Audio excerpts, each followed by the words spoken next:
We're reaching you live from Etimi and Chris and Victoria Island, Lagos, Nigeria. Lagos, good morning to you. Remember that later this morning we'll be playing our game. Yeah, 5 and 7 is coming up at the other side of the hour. You need to watch out for that one. About 3 or 4 people will be winning 5,000 naira each on the 5 and 7 game show. Coming up after the break. In the meantime, this morning we have decided to focus on security and security alone. In fact, this week on the Crossfire, our focus is on security and security alone. This week on the Crossfire, you should know that Nigeria's future reportedly uncertain right now as the country keeps experiencing internal security or insecurity, if you like. The condition has further deteriorated since the beginning of the year as bandits threatened to abduct the president openly. Remember that situation. The media research and data analytics organization datafight.com some 10 days ago, to be very specific, November 4, datafight.com said, according to the 2022 third quarter media reported killings data published by SPM Intelligence on November 1, a total of 1,718 deaths were reported in 3 months. That is between July and September this year alone. A breakdown of the media reported deaths by state shows that the 36 states and the Federal Capital Territory FCT, except for Akwa Ibom, recorded at least an incident of killing in the quarter under review. At least an incident. Now, let's go to the major crux of our conversation this morning, which is, of course, insecurity that is beginning to rear its ugly, very, very ugly head, especially on the Lagos-Ibadan Expressway. Lagos-Ibadan Expressway starts at Bega in Lagos and ends at Iwo Road in Ibadan. That particular stretch of road is about 120 kilometers, in total length. The road lies between Oyo, Ogun, and Lagos State. So you can say that the road, spans across 3 states, and it's one of the busiest roads in the country. You can also say that it's the gateway for travelers from most parts of the country to access Lagos, the former capital of Nigeria. However, several attacks have been recorded along the expressway only this year alone. And for all intents and purposes, I personally haven't heard so much from the government, especially the central government. I can tell you authoritatively that gunmen along this road, they usually dress in military uniform. They use the opportunity to abduct travelers. In January this year, no fewer than 2 cases of kidnapping were recorded along that road. The abductors during one of the operations in January at Abule Onigari, they killed a commercial driver identified as Oluwatosin Aruajoye. Also, on Saturday, January 8th, they abducted 5 passengers, while another person, Ibrahim Tiami, was shot in the thigh on Saturday, January 8th. An actress, Bingpe, and her daughter escaped from being kidnapped at the same location on Sunday, January 9. The incident attacks and abductions on the road in January this year attracted the attention of security agencies in Mowe, to be very precise, and they moved to that area. This brought some sense of relief to travelers flying that road. Kidnappers, they changed location, they abducted a UI professor, they abducted Oyo Monarch's daughter.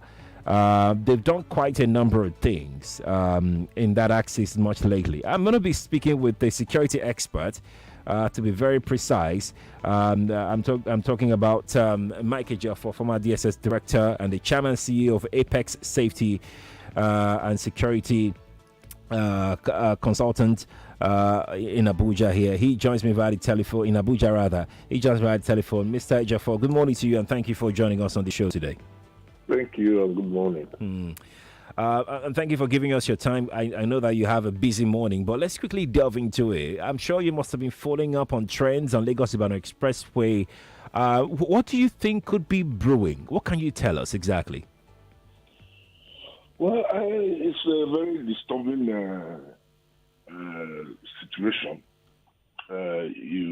With the statistics you've reeled out, it gives everybody cause for concern and worry.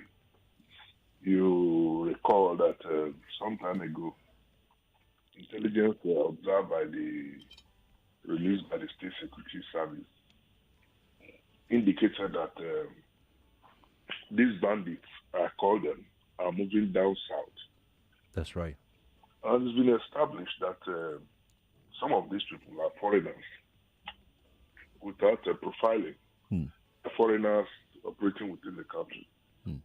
But the problem is there is no foreigner, no matter how intelligent, how vast you are, that can operate without the locals.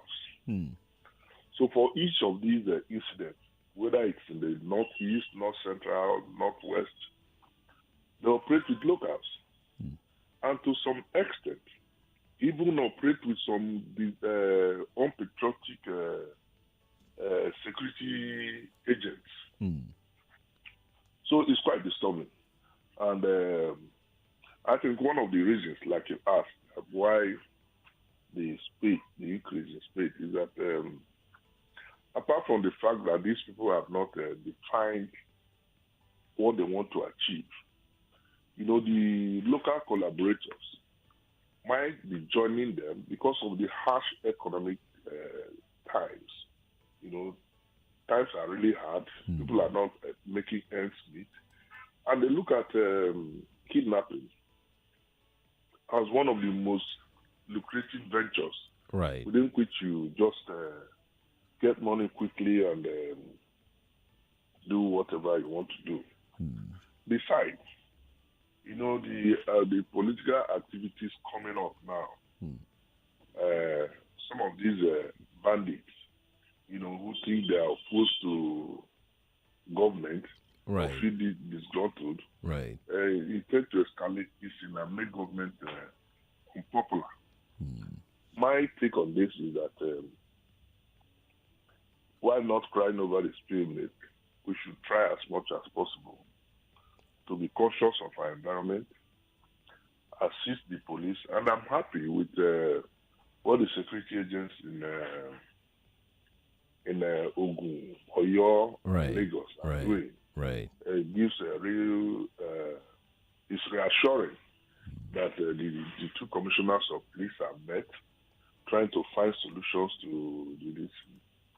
The security advisor to the governor of Oyo State also indicated the fact that these incidents will be reduced with intensive patrol of the area.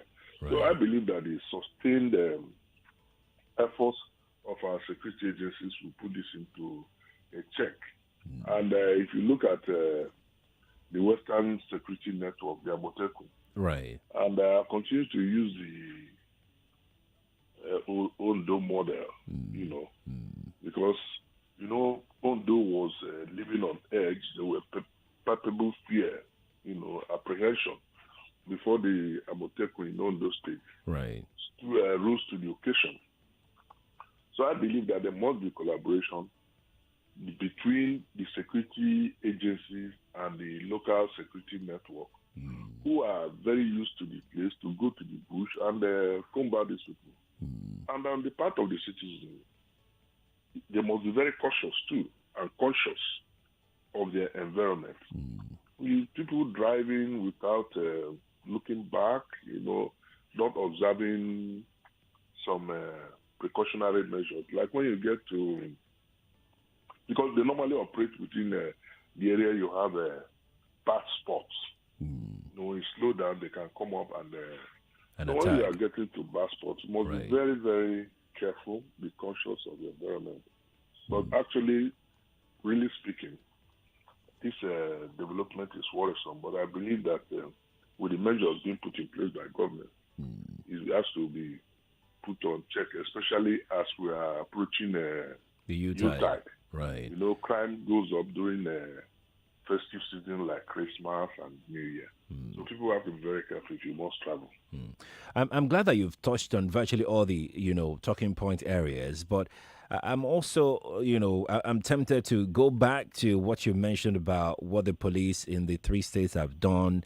I passed through that axis regularly, and I can tell you that I've seen patrol vans everywhere, the military, the police, the Amotekun, and you could see them. You could see their vans, crawling around that axis. But Mr. Mike Ejiofor, you're an expert. Is patrolling the highway enough to dissuade these criminals, from launching an attack on commuters? Is that the best we can do to tell them that, look, this place is going to be very uncomfortable for you? Well, there's no one measure that is complete or that can solve all the problems. But the regular patrol, for now, is a deterrent. But it cannot be in all the spots at the same time. But the criminals too are very observant. They are organized. If they see that there's a patrol, it becomes very difficult for them to operate. I think it was last week that I heard on the news too, where some people were jubilating and happy that they were saved by the military during the patrol. That's right. Even though one person was shot. That's right. That's right. So it will serve as a deterrent. They will also be careful to know that. Shouldn't we enter the forest and chase them out and root them out? Just the way this was exactly what happened in some other parts of the country. Where patrols were done and all, and these people get emboldened day by day until they are too strong. For patrol. We're now combing the bushes and the forest to go after them. Now, this is the starting point of such a similar monster as well. Should we at this point say, look, we can't stop at patrol. We need to comb those forests on Lagos Ibadan and go and root them out there before they map out the entire area and be able to evade and run for cover? Yeah, that's what I said. They need the collaboration of the locals. That's the Western Security Network, the Amotekun. That's right. To comb the area with the military and look at I think intelligence will also be provided. You should look at the way these people are residents, or not where they are located, not where they are resident, because they must have camps within that area. That's right. Like what happened in the southeast Imo and Anambra. They are locating their hideouts and raiding them. We've also had the issues in the northwest, where the Air Force is now going about raiding these and bombing their locations. So we need to identify their locations and be able to distinguish or segregate, if you like, between the locals and these foreigners who are operating within the area. Once that is done, I think we'll be able to achieve some results. Mr. Ejiofor, before I let you go, what is the role of the central government in all of this? I mean, I admire the effort, being put in by the commissioners of police in the 3 states, the governors, and the assistant they've been able to muster together in this short period of time. But what do you think could be the role of the central government in all of this? Well, the role of central government is that, first of all, the primary purpose of government, and as enshrined in our constitution, is the welfare and security of the people. You had when I was not restricting my discussion to only Ibadan Expressway. I'm talking of general as this festive period is coming up. The police and the other security agencies need to have joint patrol. They need to also look at how they can frustrate these people from operating. The Air Force, like I said, is busy bombarding the northwest, the hideouts of the bandits. And I think with that, we'll be able to make some significant process. It's not a thing that will just come and go one day. Right. But we'll continue to try with the assistance too of the citizens who cannot leave this into the police or the security agencies. These people have friends. They have relations. If you say you are afraid, you don't want to give any information about them, well, you wait until it happens to you. Then you know that you have a responsibility to assist our security agencies to succeed. Indeed. You mentioned something earlier while you were talking about, the alert earlier raised by the DSS, security alert raised by DSS of the movement of these bandits and terrorists, down south and down to other parts of the country, especially during the, heat of the bombardment in the north central and northeast and northwest as well. Could we have done anything to have prevented them from moving southwards? Is there something that we could have avoided? There's little or nothing we can do that to provide intelligence. If you remember that when they were overwhelmed in the northeast, they moved to the northwest and north central. That's right. Now the heat is on them in the north central and the so the tendency for them to is to move down south. You recall that only last month the U.S. government raised an advisory alert, if you will. That's right. On the need for people to be cautious. Right. So, right. and asking their citizens, although I don't completely agree the way it was handled, but it has raised our consciousness now, and like within that last month when the American government raised that alert. Right. Some people saw a group of motorcycles in Abuja here. And raised the alarm, and people were calling until it was clear that one cyclist who died was being buried by the members. So, one way, it has raised our consciousness. That's and right. that is what it should be. Right. We must be conscious of our environment, we must be conscious of what's going on, and see the way we can assist. We cannot leave. Excuse me, you cannot leave all this to the security agencies alone.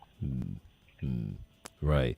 Mr. Michael Ejiofor, I'd like to thank you so much for joining us on the show this morning despite your busy schedule. Thank you for your service to the country. Appreciate you a lot. There you go, Lagos. Michael Ejiofor, former DSS director, joining us on the show this morning to talk about the happenings, the security situation on Lagos-Ibadan Expressway. He's the chairman and CEO of Apex Safety and Security Consultants Limited. Michael Ejiofor, thank you so much for joining us. We would be stepping aside now for our first break this hour, but if I may chip in one or two calls, that'd be nice. That'd be really, really nice, especially for those who buy that access. I would love to hear your thought on your feeling when you apply that access now. Have you changed your routes now? Would you prefer you go via the train as against going, by road? What has changed in your plans of commuting along that axis? Let's take a few calls. Good morning to you. Good morning. Good morning. Morning to you. Oh, yeah. I'll buy on the line. Welcome. Yeah. Sincerely, Mr. Sherry, it's quite worrisome. Very, very worrisome. It okay? is. And my fear and dismay is that how are these our security agents have allowed this to have permitted to this extent, especially in this, because I'm a regular pliers of this road. You could see that from Mowe down Ishagamu axis, Ogeria and all these places are more or less a kind of 247 lively environment. Okay, so you can only have a little portion, from that after we get down to, before we get to challenge and things like that, right. in Ibadan, and you see all these security vehicles being parked at the strategic places. So I really don't understand. To what extent? What are the security architecture strategies? That have been putting in place in all this while? Are they just there just to sightsee or things that's number one? Then number two, what is the functions now of these our local security networks like Amoteku, even the OPCs? All these people can synergize, with the the regular security, the police, men that we have. Right. So I don't. It's quite disturbing. We have OPC, we have Amoteku here. It's quite disturbing. Thank you so much for your thought. I get your fear, and it's valid. Your fears are valid, really. It's disturbing. But one thing I do know is that if there is a security strategy, they can't come. You would see that I did not even ask Mike Ejiofor, what could be the most potent security strategy, because it's a strategy. It shouldn't be revealed. He knows what can be done. He knows what perhaps the most likely strategy that the security people would employ, but we can't be talking about those strategies on the radio. So yeah, the main reason why we're doing this is for awareness purposes. And if you listen to that interview, that short interview, pretty much you know that there's a lot of emphasis on citizens' action as well, because citizens' inaction is dangerous. So yeah, that's the point. For citizens to take action. If you see something, say something. There are security patrols, there are vans everywhere on that route now. So you can always call attention of the security guys to whatever it is that is developing in your area, especially if you stay around that area or you use that area a lot. Let's take a break. I'll be back, Lagos. We feed you with the right information, the right topic of interest, and the right conversation. I heard the Minister for Information, and he was trying to rationalize why the NLC should not go on strike now. So one of the challenges at Africa, there's a lot of poverty and there's a lot of illiteracy. Let's talk on 99.3 Nigeria Info. countries, all